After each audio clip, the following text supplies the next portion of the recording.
তই গুৰুত্ব দিলেহে তেওঁতো গুৰুত্ব দিব।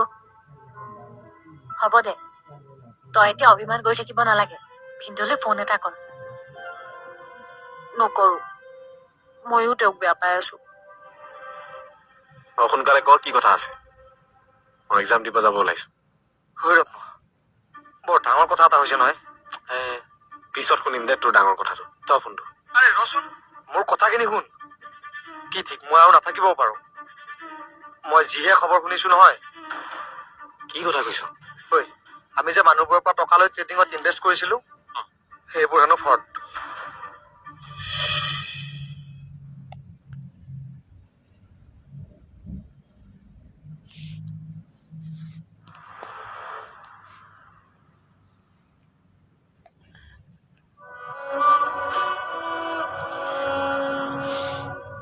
পৰিবা, নাকাটিবাচোন। মোৰ বহুত বেয়া লাগিছে তোমাৰ এই অৱস্থা দেখি। মই ভাবিছিলো তোমালোক সকলোৱে মোক এৰিলা, মোক আৰু লগ নকৰা। তেনেকৈ নাভাবিবা, আমি তোমাক কেতিয়াও নেৰো। বৰ্তমান সময়ে আমাৰ লগত অলপ খেল খেলিছে, কিন্তু পৰিবা, সঁচা মৰমৰ কেতিয়াও পৰাজয় নহয়। বিশ্বাস ৰাখা।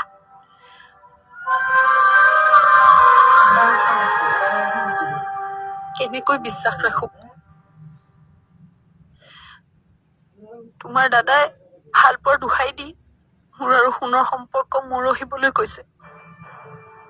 এয়া জানো সম্ভৱ? তুমিয়ে কোৱাচোন। সম্পৰ্কতো যে এনেকুৱা অংক থাকিব মই ভবাই নাছিলো।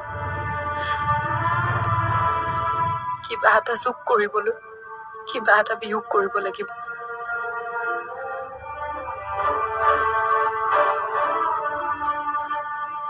পৰিবা, ইমান ভাগি নপৰিবা।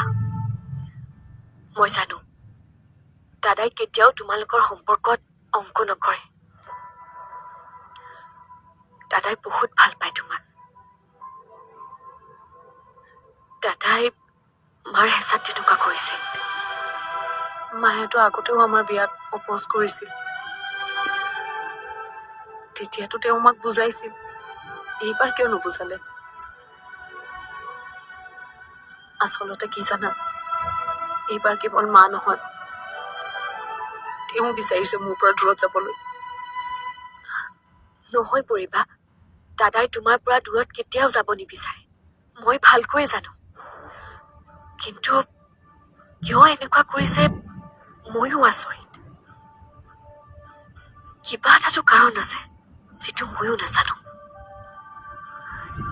যিয়েই নহওক পৰিবা, দাদাক তোমাৰ পৰা দূৰত যাব নিদিওঁ। সি যাব বিচাৰিলেও তুমি আৰু মই আগুৱাই যাম। সম্পৰ্কটোৰ কাৰণে তুমি নিজেই খোজ আগবঢ়াব লাগিব।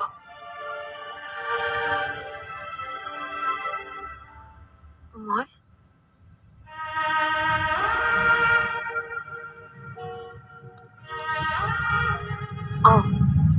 তুমি যাব লাগিব, কাৰণ তুমি নাথাকিলে দাদা ভিতৰি ভিতৰি শেষ হৈ যাব। কিন্তু সি নকব, তাৰ স্বভাৱ জানো মই।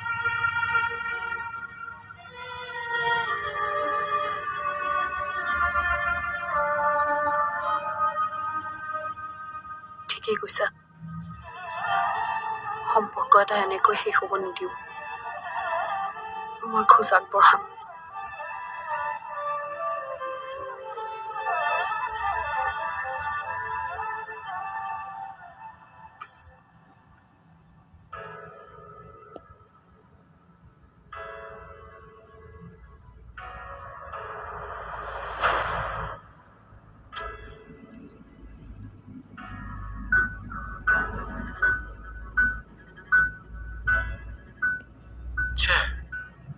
ক'ত থলো?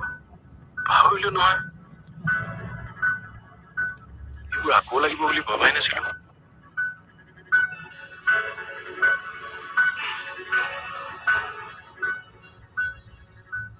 পেলাই দিয়া নাইতো অলপতিয়াল কাগজ বুলি।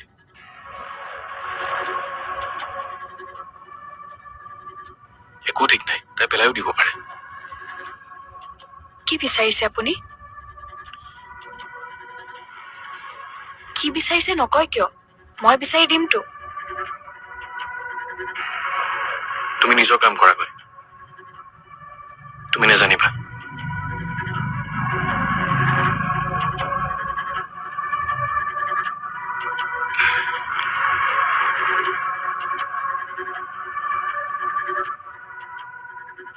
এবাৰ কওকচোন, জানো নে নাই পিছত কব। তুমি পঢ়িবই নেজানা, বিচাৰিবা কেনেকৈ? মানে মোৰ মেট্ৰিক আৰু হাই ছেকেণ্ডেৰীৰ কাগজবোৰ। হয় নেকি? ৰ'ব।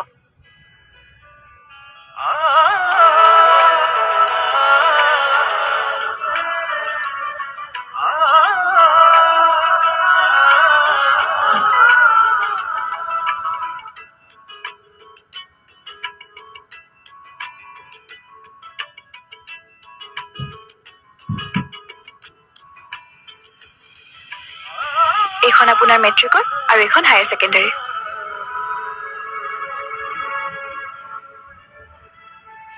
কি ভাবিছে মই পঢ়িব নাজানো?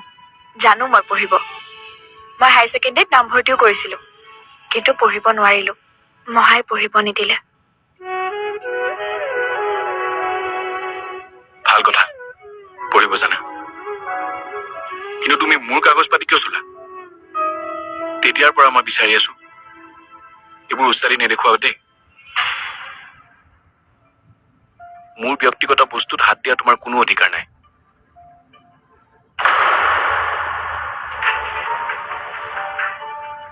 কিমান বাৰ কৈছো মই তোমাক, জোৰ কৰি অধিকাৰ নেদেখুৱাবা।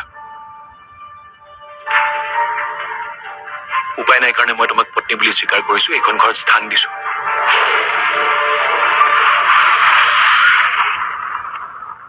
তাৰ অৰ্থ এয়া নহয় যে তুমি মোৰ অন্তৰত মৰমৰ স্থান পাইছা।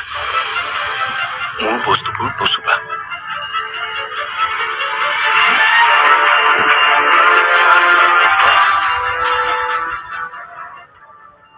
মইতো কাগজবোৰ বেয়াকৈ থকাৰ বাবে ভালকৈ ৰাখিবলৈ মই কাপোৰৰ মাজত থৈছিলোঁ।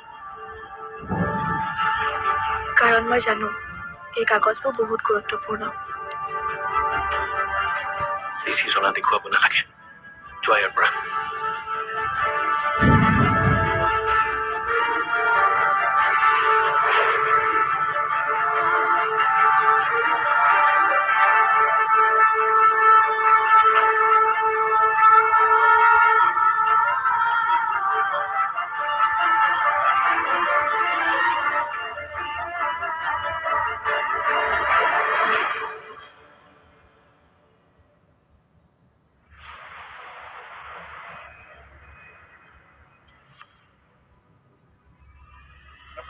ট্ৰেডিং প্ৰবঞ্চনাৰ গোচৰত অভিযুক্ত ৰাজ শইকীয়াৰ গোচৰ CBI-লৈ হস্তান্তৰ কৰা হৈছে। ট্ৰেডিং কেলেংকাৰীত বহুতো গণ্যমান্য ব্যক্তিয়ে বিনিয়োগ কৰিছিল টকা।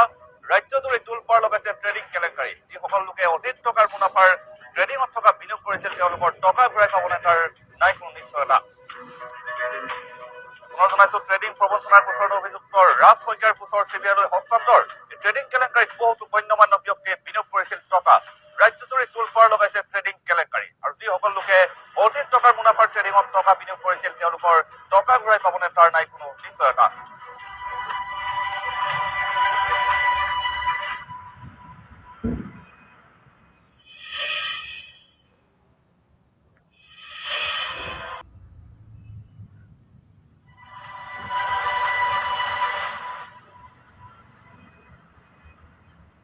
ঐ, কি টিভি চাই আছ তই?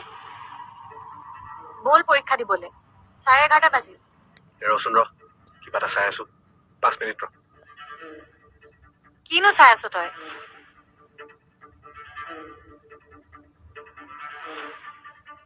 ৰচোন, তই ইমান ঘামিছ কিয়?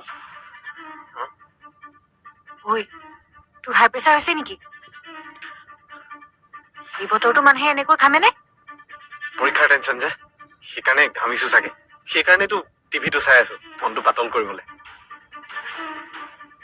তইহে জানো আৰু কিনো ক। নিউজ চাই মানুহৰ টেনশ্যন বাঢ়েহে নকমে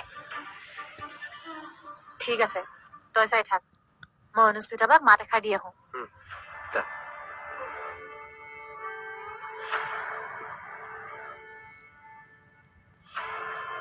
ট্ৰেডিং প্ৰবঞ্চনাত গোচৰত অভিযুক্ত ৰাজ শইকীয়াৰ গোচৰ চিবিআইলৈ হস্তান্তৰ কৰা হৈছে ট্ৰেডিং কেলেংকাৰীত বহুতো গণ্যমান্য ব্যক্তিয়ে বিনিয়োগ কৰিছিল টকা ৰাজ্যজুৰি তোলপাৰ লগাইছে ট্ৰেডিং কেলেংকাৰী যিসকল লোকে অধিক টকাৰ মুনাফাৰ ট্ৰেডিঙত থকা বিনিয়োগ কৰিছিল তেওঁলোকৰ টকা ঘূৰাই পাবনে তাৰ নাই কোনো নিশ্চয়তা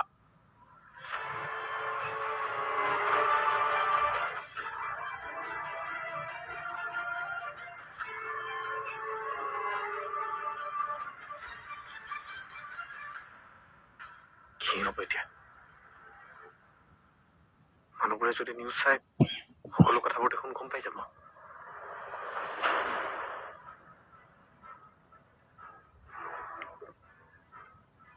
ইনভেষ্ট কৰিবলৈ দিয়া টকাখিনি যদি ঘূৰাই বিচাৰে সেইখিনি ক'ৰ পৰা দিম যি প্ৰফিট হৈছিল গোটেইখিনি দেখোন ইনভেষ্টে কৰি দিলোঁ লাভৰ আশাত কি কৰোঁ মইতো ৰিটাৰ্ণ কৰিব লাগিব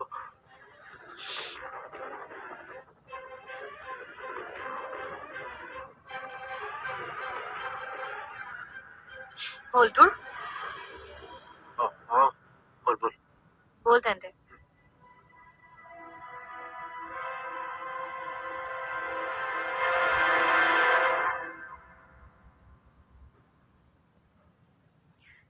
শেৱালি বাইদেউ কিবা লাগিছিলে নেকি একো নালাগে মই তোমাক মাত লগাবলৈহে গৈছিলো কিন্তু শেৱালি এয়া কি দেখিলো শেৱালি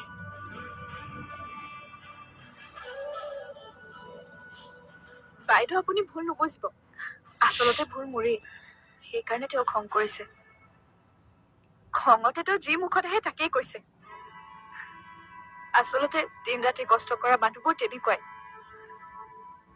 হাত মেলিলে বস্তু নাপালে মাথাই কাম নকৰে হয় সেইবাবে অলাগতিয়াল চিন্তাবোৰ কৰিব নিবিচাৰে হলেও তেওঁ তোমাক ইমান বেয়াকৈ কিয় কৈছে ক'বলৈ অধিকাৰ আছে বাবে কৈছে বাইদেউ তেওঁৰ খঙৰ আঁৰত থকা মৰম মই বুজি পাওঁ নহয় আপুনি নাজানে তেওঁ মোক কিমান মৰম কৰে বহুত মৰম কৰে মোক যদি মৰম কৰে তেওঁ অন্তৰত স্থান নাই বুলি কিয় কৈছে খঙতে কৈছে আৰু স্বামী স্ত্ৰীৰ মাজত এইবোৰ থাকেই আপুনি চিন্তা নকৰিব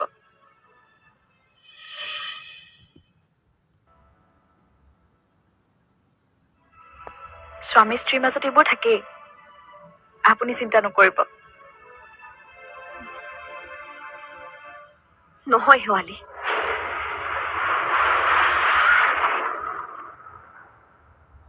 মই সুন্দাৰ খং জানো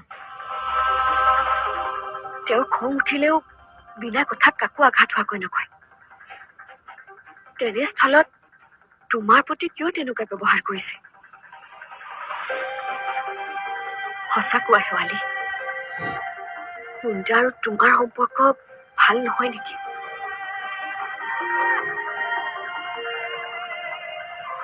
আপুনি এইবোৰ কিয় সুধি আছে সুধিছো কাৰণ মই তোমালোকৰ ভাল হোৱাটো বিচাৰো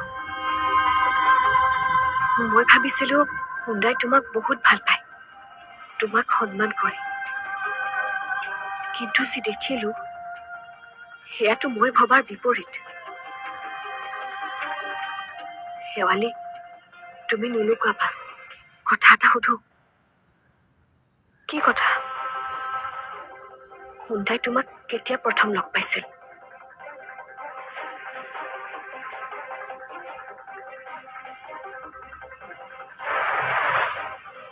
বচাই লওক এই মোক মাৰি পেলাব বচাই লওক না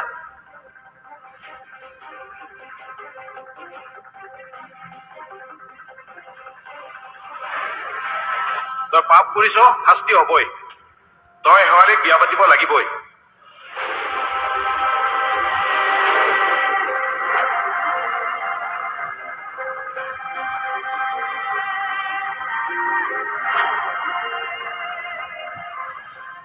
নাকান্দিবি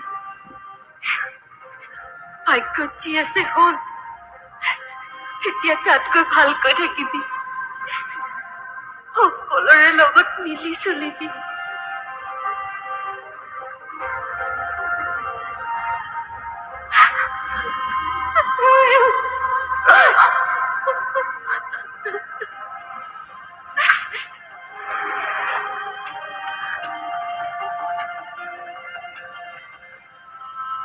কিয় কোৱাচোন এদিন ৰাতি যেতিয়া মহাই মোক চহৰলৈ কোনোবা মানুহৰ হাতত কটাব আহিছিল মই পলাইছিলো তেতিয়া তেওঁ গাড়ী এখনত আছিল মই তেওঁৰ পৰা সহায় বিচাৰিছিলো তেনেকৈ প্ৰথম লগ পাইছিলো